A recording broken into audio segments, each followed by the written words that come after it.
Cette vidéo vous est présentée par la boutique de Dicehall.com, les prix les plus bas sur vos jeux de société favoris.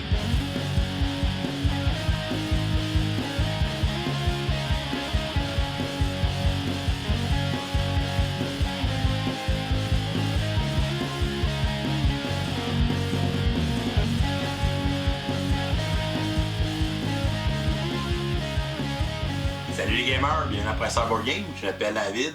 Aujourd'hui à Board Game 101, je vous présente le jeu Khôra, l'apogée d'un empire. C'est un jeu qui a été édité par Yellow en 2021 et qui est distribué au Québec par ILO 307. On doit d'ailleurs les remercier de nous avoir envoyé la copie du jeu, qu'on puisse l'essayer pour vous le présenter en vidéo. C'est un jeu d'un collectif d'auteurs qui s'appelle Headquarter Simulation Game Club. Le jeu se joue de 2 à 4 joueurs et les parties vont durer environ 75 minutes. Les joueurs incarnent une cité-État dans la Grèce antique et vont tenter de marquer le plus de points de victoire pour l'emporter. C'est un jeu de type construction de civilisation, gestion de ressources, développement, avec des éléments de construction de moteur. C'est un jeu aussi, on va lancer des dés et on va utiliser une prise d'action simultanée pour faire des actions tout au long de la partie, pour faire avancer notre cité-État au niveau de l'économie, de la culture et du militaire. On va tenter de ramasser aussi des jetons de connaissances pour pouvoir développer notre cité-État et aussi jouer des cartes politiques pour gagner des pouvoirs pendant la partie ou bien des effets de scoring à la fin de celle-ci. Alors, Khôra, l'apogée d'un empire, je vous montre comment on joue, ensuite je vous dis ce que j'en pense, et comme on est lundi, on va vous donner une question du jour pour participer à un concours du lundi pour le mois d'octobre 2021. On va essayer une partie pour 2 joueurs. Premièrement, chaque joueur va se choisir une couleur et va recevoir son plateau cité à sa couleur, ainsi que ses différents jetons. Il va avoir un marqueur d'économie, un marqueur de culture, un marqueur militaire, un marqueur de développement, 3 dés à sa couleur, 5 marqueurs pour les pistes citoyens, impôts, gloire, armée et points de victoire, 5 jetons succès, ainsi qu'un jeton 90 points de victoire si jamais on fait le tour de la piste de score sur le plateau principal. Les joueurs vont se choisir au hasard une tuile cité parmi celles disponibles dans le jeu et vont la placer sur leur plateau cité. Ils vont ensuite placer leur marqueur de développement sur la case la plus basse de la piste de développement de leur tuile cité. Chaque cité-État va posséder 4 pouvoirs sur sa piste de développement qui sont différents les uns des autres. Ils vont ensuite placer leur marqueur d'économie sur la case 1 de la piste économie, le marqueur de culture sur le niveau 1 de la piste de culture et le marqueur militaire lui aussi au niveau 1 de la piste militaire. Donc il y a 3 pistes principales sur notre plateau cité. Il y a 7 niveaux pour chacune des pistes et on va pouvoir les augmenter en cours de partie. Les joueurs vont prendre un de leurs dés et vont le placer dans la case dans le bas de leur plateau cité. Ce dé sera verrouillé en début de partie et on pourra l'obtenir en cours de partie si on avance assez sur la piste de culture.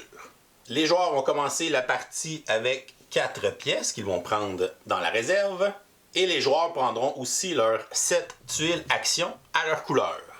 On va remettre à chacun des joueurs 5 cartes politiques et par la suite on va effectuer un draft de cartes classiques pour sélectionner les cartes pour faire notre main de départ. Donc chacun des joueurs va regarder les 5 cartes dans sa main, va en choisir une qu'il va garder face cachée devant lui. Ensuite on va échanger nos cartes avec le prochain joueur et on va encore sélectionner une carte dans la main qu'on vient de recevoir.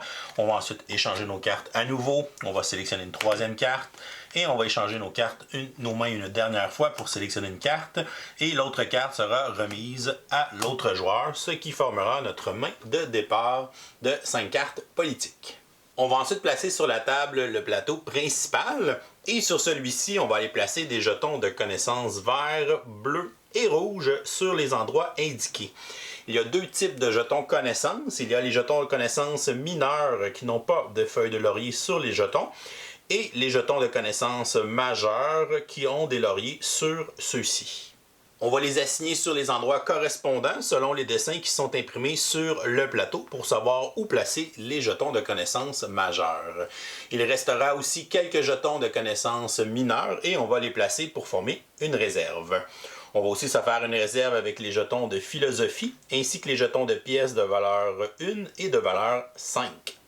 les joueurs vont prendre leurs 5 jetons marqueurs de piste et ils vont aller les placer sur les endroits de départ du plateau principal.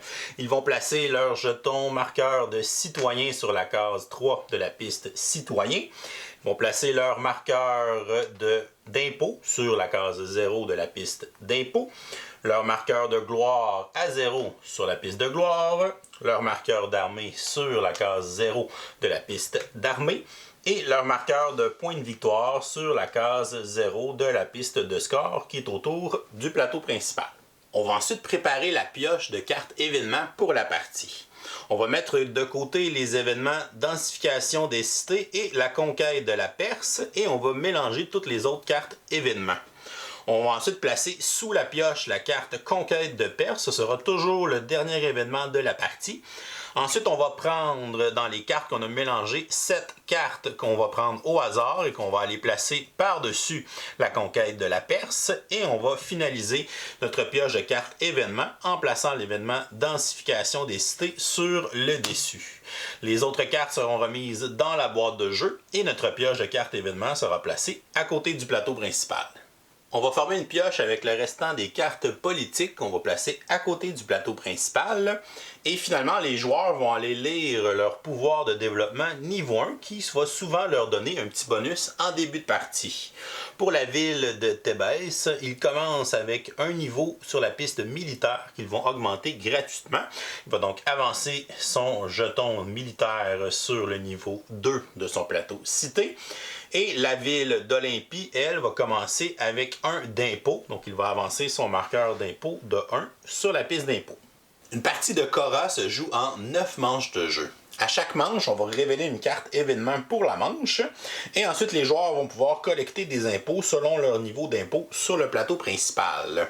Ils vont ensuite lancer leurs dés et vont les assigner à des tuiles d'action qu'ils veulent exécuter dans cette manche. On va ensuite exécuter les actions en ordre numérique à partir de l'action 0, qui est l'action philosophie, jusqu'à l'action 6, l'action développement.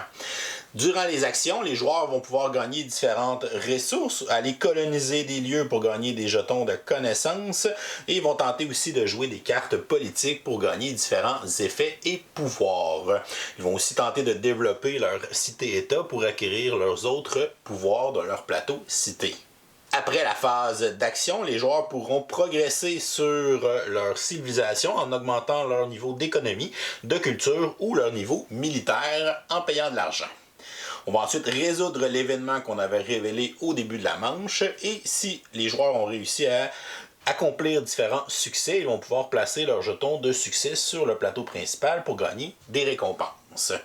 On va faire cela pendant 9 manches de jeu. Et ensuite, on va passer au décompte final des points. Et le joueur qui aura le plus de points sera déclaré vainqueur. Chaque manche se sépare en 7 phases qu'on peut retrouver sur son plateau cité sur l'aide de jeu qui est situé à droite. La phase A est l'annonce de l'événement pour la manche. Donc un joueur va révéler la première carte du paquet de cartes événement et va la lire à voix haute pour que tous les joueurs comprennent l'information. La première carte événement de la partie sera toujours la densification des cités. Elle nous dit que durant la phase de dés de ce tour, chaque joueur qui obtient un total de 4 ou moins sur la somme de ces 2 dés gagnera un jeton de philosophie, donc les jetons de parchemin. Normalement, l'effet des cartes événements est seulement révélé dans la phase F, qui est la résolution de l'événement, mais dans le cas de la densification des cités, son effet va s'appliquer dans la phase C, qui est la phase de dés.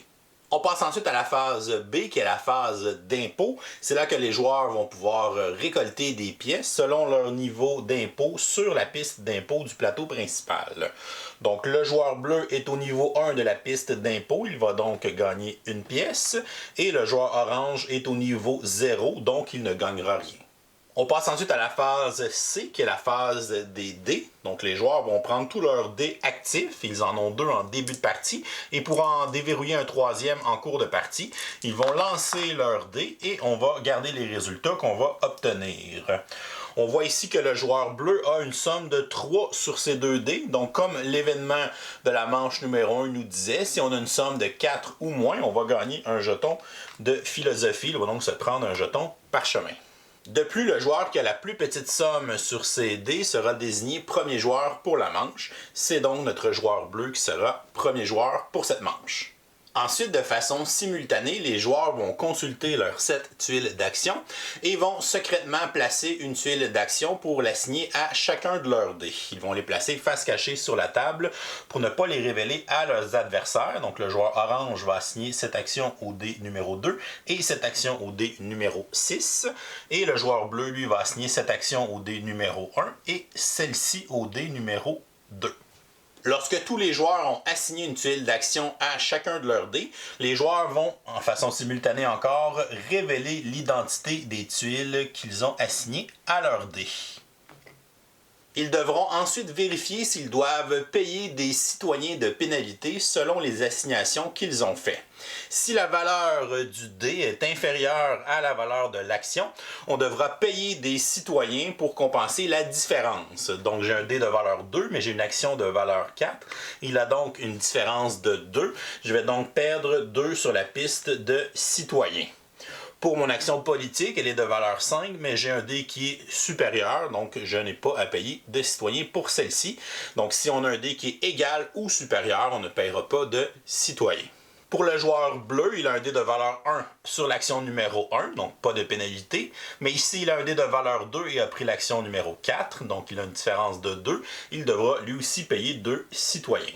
Si jamais le joueur n'a pas assez de citoyens pour payer la pénalité, à ce moment, la tuile d'action sera défaussée et retournée dans ses tuiles non utilisées, ce qui fait que ce joueur aura une action de moins exécutée dans ce tour de jeu.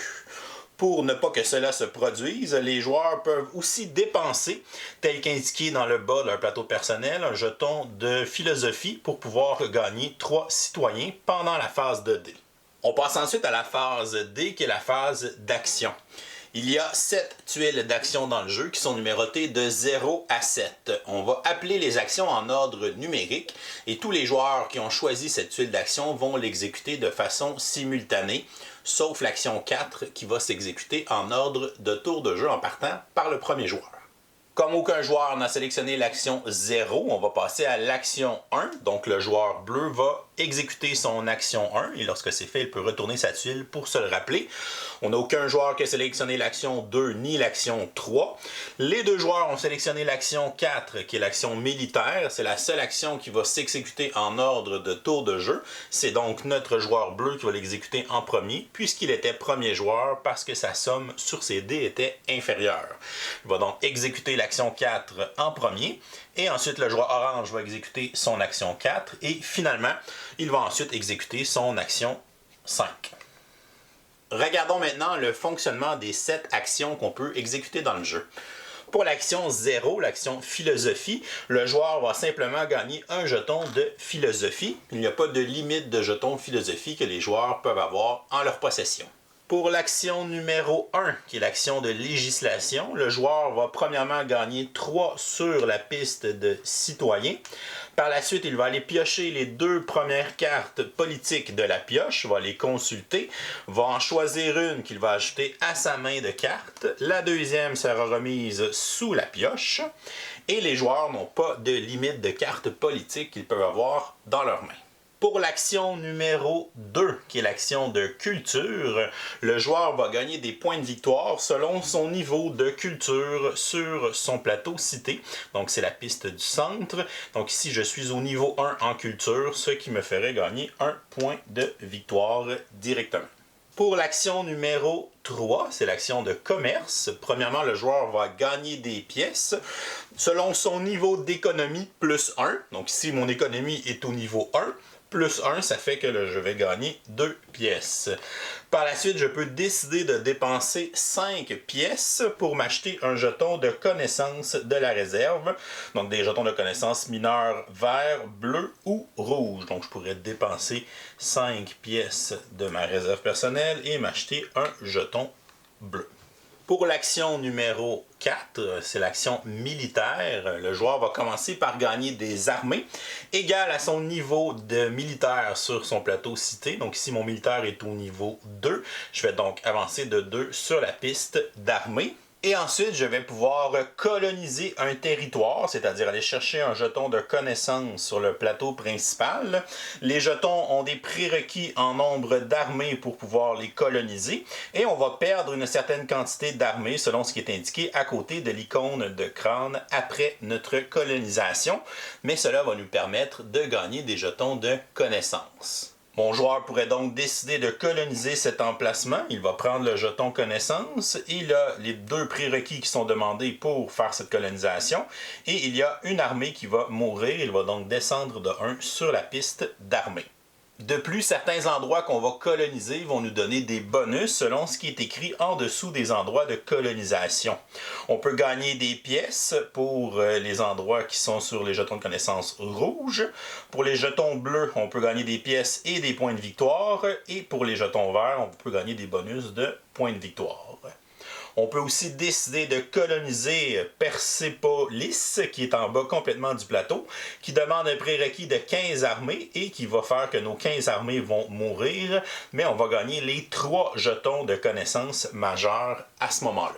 Durant un tour de jeu, un joueur peut dépasser le maximum de 15 sur la piste d'armée pour être plus haut. Et après avoir fait sa colonisation, par contre, il va devoir redescendre en bas de 15 si encore il est au-dessus. Pour l'action 5, c'est l'action de politique. Elle va nous permettre de jouer une des cartes politiques de notre main en payant les coûts et en ayant les prérequis de la carte si elle en possède. Il existe 3 types de cartes politiques. Tout d'abord, il y a les cartes jaunes qui sont des cartes à effet instantané. Donc, lorsque le joueur va la jouer devant lui, il va gagner les effets qui sont en bas de la carte. Il y a les cartes mauves qui ont un symbole d'infini, qui sont des cartes de pouvoir passif qu'on va conserver pour toute la partie et qui vont nous donner un pouvoir pour le restant de celle-ci. Et finalement, les cartes rouges qui sont des cartes de scoring de fin de partie. Donc, on va scorer des points de victoire à la fin de la partie selon l'effet qui est dans le bas de la carte. Certaines cartes politiques n'auront pas de prérequis pour les jouer. Donc ici, s'il n'y a pas d'icône en haut, à gauche et à droite, ça veut dire que la carte n'a aucun prérequis. Je peux la jouer gratuitement lorsque je vais faire mon action de politique et je vais gagner la récompense qui est dans le bas. Ici, ce serait de gagner 3 pièces, par exemple, si je joue cette carte. On voit que certaines cartes vont avoir des coûts en pièces. Donc pour jouer cette carte, je dois payer 2 pièces et ensuite je vais pouvoir gagner ce qui est écrit en bas de celle-ci. On a aussi des cartes qui auront des prérequis en jetons de connaissance. Donc cette carte ici va me coûter 1 pièce et je dois posséder 2 jetons de connaissance verts pour pouvoir la jouer. Présentement, je n'ai qu'un jeton de connaissance vert, donc je ne pourrais pas la jouer, à moins que je réussisse à jouer 2 jetons de philosophie pour annuler le prérequis d'un icône, ce qui me permettrait dans ce cas de jouer cette carte, même si j'ai seulement un seul jeton de connaissance vert, et ensuite on pourrait gagner la récompense qui est dans le bas de la carte. Donc disons que pour mon action, je vais décider de jouer 7 cartes, je vais conserver les autres dans ma main, pour pouvoir simplement gagner 3 pièces avec une carte à effet instantané qui n'a aucun prérequis. Même si c'est une carte à effet instantané, le joueur va la conserver devant lui, puisque c'est important de savoir combien de cartes on a joué pour pouvoir réussir le succès d'avoir joué 3 cartes politiques. Et finalement, pour l'action 6, qui est l'action de développement, c'est l'action qui va nous permettre d'augmenter le niveau de développement de notre cité-État pour pouvoir gagner les différents pouvoirs de celle-ci. Comme pour les cartes de politique, pour faire le développement, on doit avoir les prérequis en icône de jetons de connaissance pour adhérer au prochain niveau. On peut aussi avoir des coûts qui vont être en pièces qu'on doit payer, mais pour les jetons de connaissance, c'est seulement un prérequis, c'est-à-dire qu'on doit les posséder, mais on ne les dépense pas. Donc si je veux augmenter au développement numéro 2, donc ça me prend un icône de connaissance vert et un icône bleu. Je les ai en ma possession, donc je vais pouvoir, avec mon action de développement, augmenter mon niveau de développement au niveau 2. Et selon la cité-état qu'on a, ça peut nous donner encore une fois un pouvoir instantané, un pouvoir infini passif ou un pouvoir de scoring de fin de partie, selon la cité-état qu'on incarne. Dans ce cas-ci, on peut sacrifier un point de gloire pour gagner 2 pièces et 4 points de victoire. Comme pour les cartes politiques, si jamais il nous manque une icône de connaissance pour pouvoir faire notre action de développement, on peut dépenser 2 jetons de philosophie pour annuler un prérequis d'un icône. Lorsque la phase d'action est terminée, on passe à la phase E, qui est la phase de progrès. C'est là que les joueurs vont pouvoir améliorer une des 3 pistes de leur plateau cité, soit leur piste d'économie, leur piste de culture ou leur piste militaire. Ils vont payer leur amélioration avec des pièces et le coût en pièces est indiqué dans le trou du prochain niveau où on va avancer notre jeton. Donc, si le joueur orange veut améliorer son niveau d'économie, il va payer 2 pièces puisque c'est ce qu'il est demandé dans le prochain niveau d'économie et il va avancer son marqueur à la prochaine case. On voit qu'il a traversé une flèche, qu'il y a une récompense qui est associée. Il va donc, en traversant, gagner cette récompense qui est ici de 3. Il va avancer de 3 sur la piste de citoyen. Pour les récompenses, la piste d'économie va nous donner des citoyens à certains moments, ainsi que des points de victoire à d'autres moments.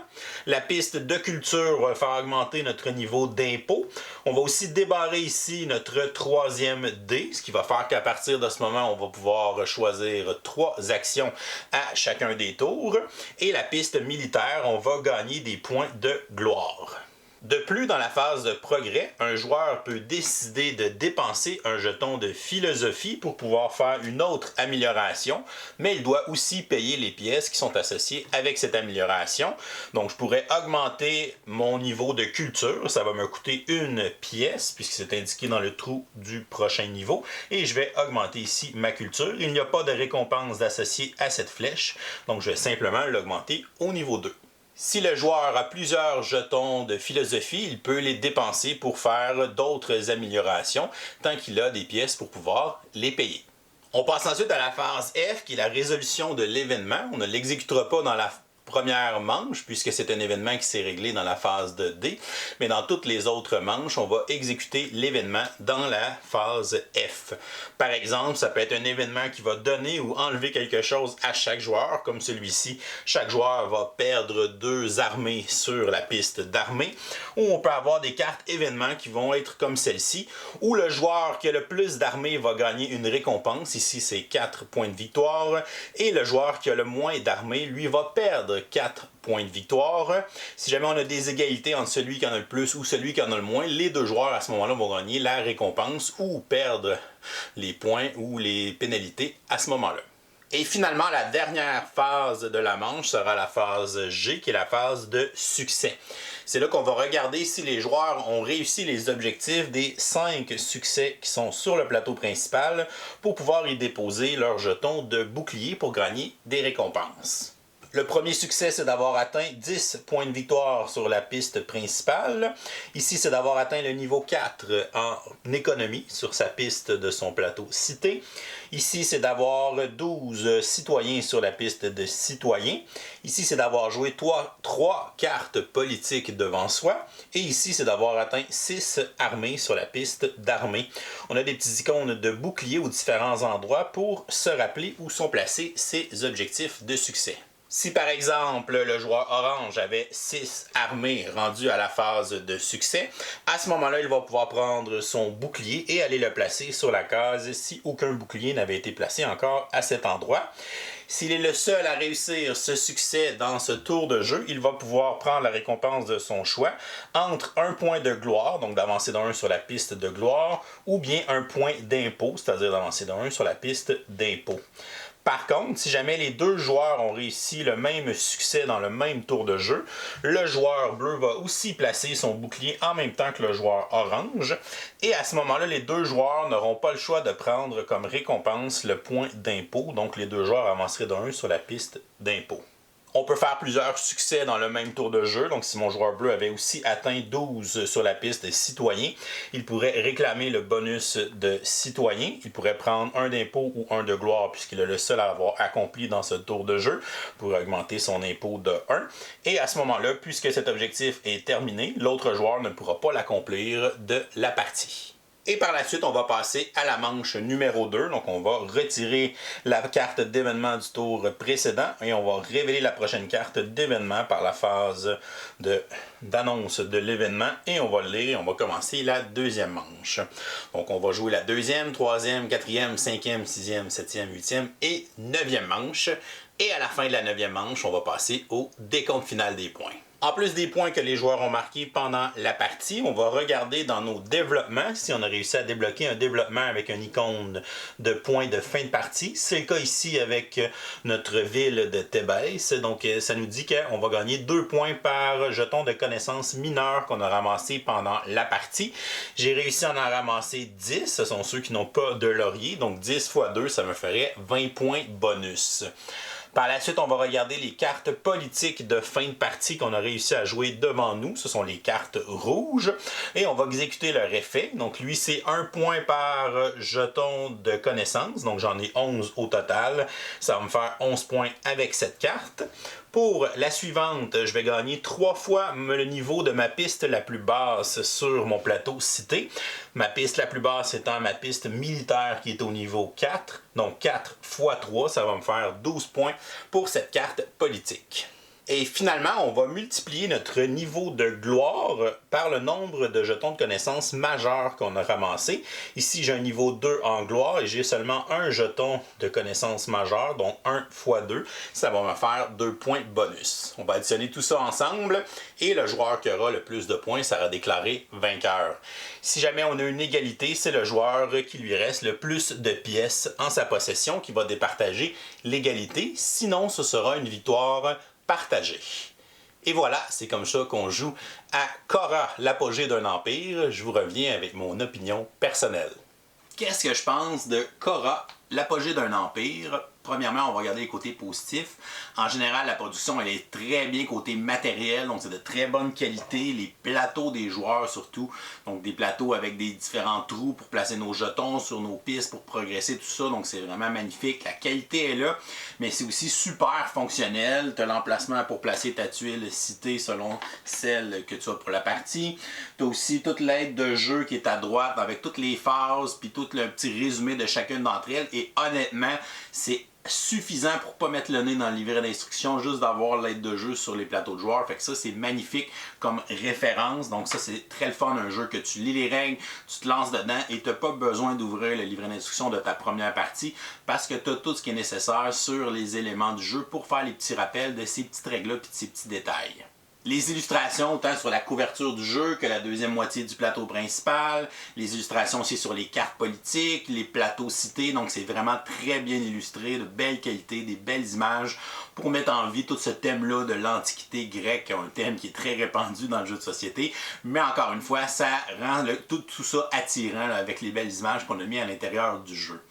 C'est un jeu intermédiaire pour moi en niveau de difficulté, mais c'est un jeu qui se prend en main facilement parce que le système de règles il est très simple. Donc on va lancer des dés, on va assigner ces dés-là à nos tuiles d'action, puis dans le fond, une fois qu'on connaît un petit peu les actions, bien, on sait un peu plus comment s'aligner, lesquelles on veut faire. Et il faut aussi comprendre toute l'interaction qui se passe entre les différentes pistes. C'est ce que j'appelle un jeu de track ou un jeu de pistes. Donc on va monter sur plein de pistes, autant les 3 du plateau personnel que les 5 sur le plateau principal.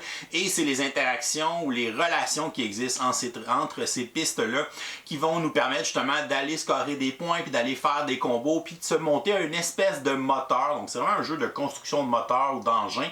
Au début, on fait pas beaucoup de ressources, on fait des petites actions, on fait un petit peu d'argent, on fait une petite amélioration, on a de la misère à jouer une carte parce qu'on n'a pas beaucoup d'icônes de connaissances. On va aller chercher un petit jeton en colonisant qui donne pas beaucoup de récompenses, mais qui va nous permettre de commencer les prérequis soit sur notre développement, soit sur nos cartes politiques. Donc, les 2-3 premiers tours, on sent qu'on a une petite progression quand même qui se fait tranquillement, mais on a l'impression de ne pas faire grand-chose.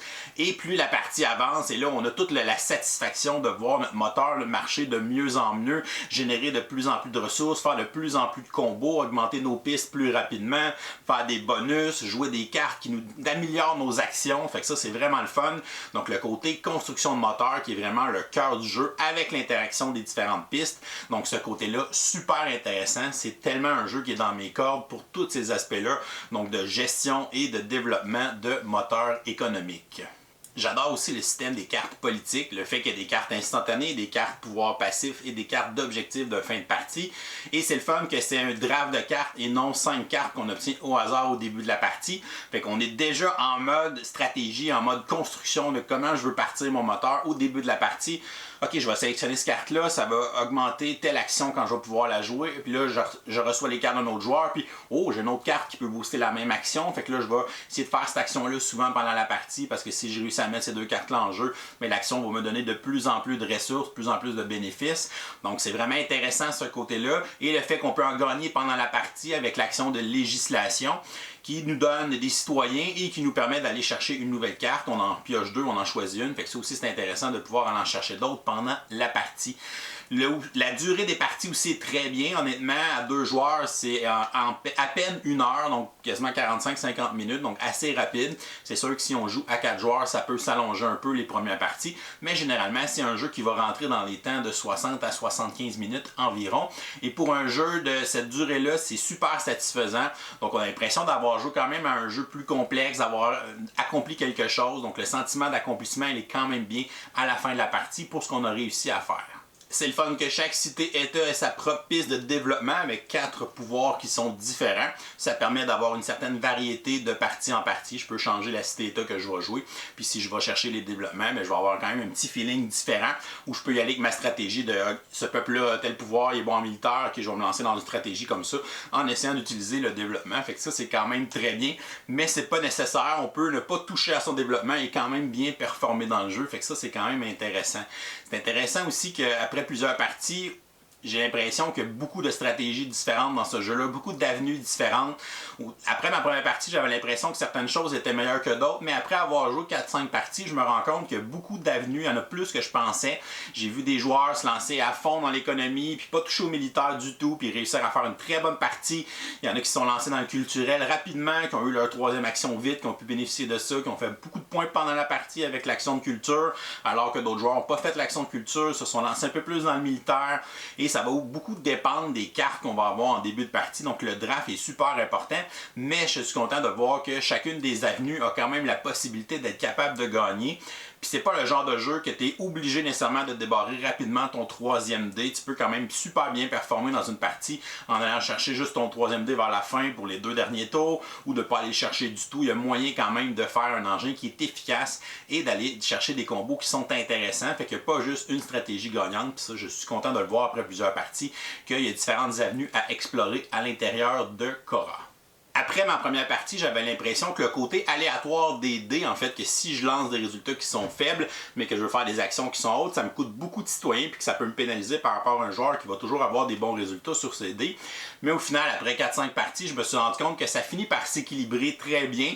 Puis même des parties où j'ai lancé vraiment des résultats petits, souvent dans la partie, ça m'a coûté énormément de citoyens, mais j'ai réussi à bien le gérer puis à m'adapter en conséquence. Je suis allé chercher un peu plus de bonus, où j'ai fait une fois de temps en temps l'action de législation qui va me donner des citoyens, mais qui va quand même me récompenser avec une carte, donc c'est jamais perdu.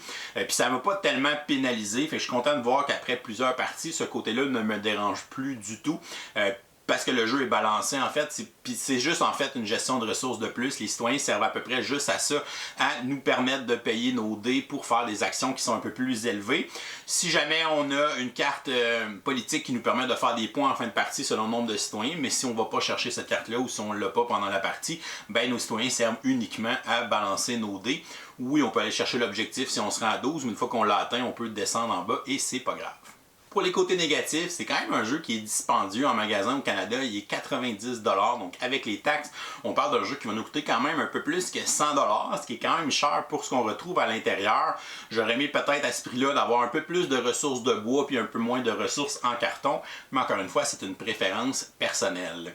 Côté iconographie, c'est quand même efficace dans le jeu en général. Il y a juste 2 icônes qui sont peut-être un peu trop semblables et à toutes les personnes que j'ai montré le jeu, au moins 5-6 personnes à qui j'ai montré le jeu depuis que je l'ai, et tout le monde s'est mélangé avec ces 2 icônes-là en début de partie, moi inclus dans ma première partie, je m'étais mélangé moi-même avec ces 2 icônes. C'est que l'icône de l'impôt, c'est un hibou seul, et l'icône des pièces, c'est un hibou avec une pièce en arrière, donc c'est assez mélangeant parce que souvent on focus juste sur le hibou, fait qu'on pense que c'est le symbole d'impôt, on pense que que c'est le symbole de pièce et on a tendance à les mélanger.